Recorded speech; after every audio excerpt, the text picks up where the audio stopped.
Hey guys, it's Ian here from Stink Meadows, and I guess this is episode one of what we're going to call Ramblin. Some short videos that are just kind of aimed to answer some questions and put some ideas out there of some of the stuff that we've been thinking about as poultry and fiber farmers looking to start our first year of full production farming. So, nevertheless, let me just recenter my camera here. I'm going to leave it in because I got no subscribers. But regardless, this first episode is really just going to be talking a little bit about why you should even get passionate about, some of this farm stuff, some of this permaculture stuff. A lot of these words that you hear thrown about sustainability, ooh, wow, reduce, reuse, recycle, even as simple as that. Why get involved or passionate or care at all about any of this stuff? It's a question that I'm sure all of us have asked, like, that are passionate about it. So, first and foremost, you do it because it makes sense, and you find out in it making sense that it makes you feel good. If you throw your recycling out on the street and it's gone, and you know that it's going to go to a very specific place and be recycled a very specific way at a very specific efficiency, you're going to feel good about it. People start to feel bad, though, when they realize that only about 30% of what they actually throw in the recycling bin gets recycled.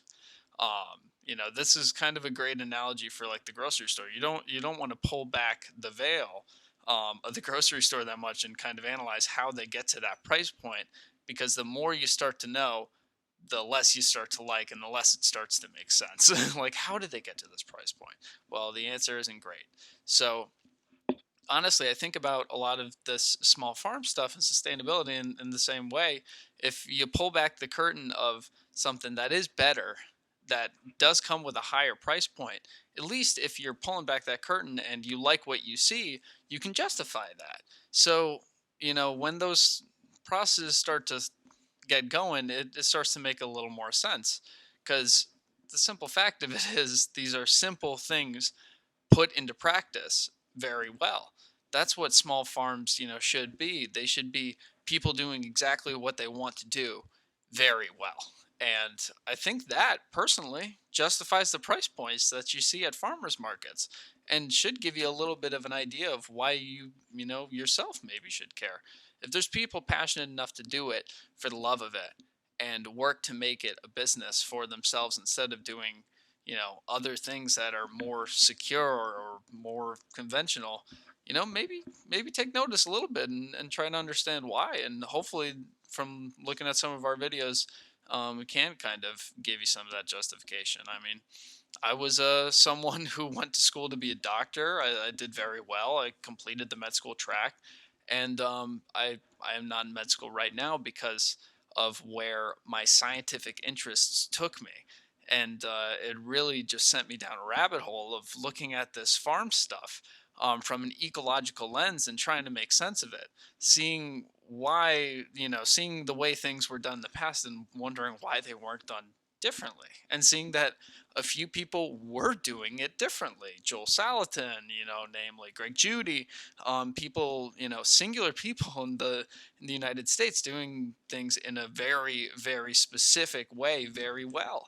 And I'm hopeful to start doing that in my own little way with what we're doing. And that passion started with interest, and it developed into a love for what we do. And it's we've taken it so far as to hopefully be able to sustain ourselves off of it. And so yeah, I mean, that's why we care about it. So I'd love to hear why you guys care about it. And I hope some of this passion rubs off on y'all along the way. But anyways, I hope you have a good one. It's near the holidays. I'm sure you see the wreath, and I'll try to figure out something with the microphone. But yeah, stay happy, stay healthy. I hope all is well, and see you guys next time.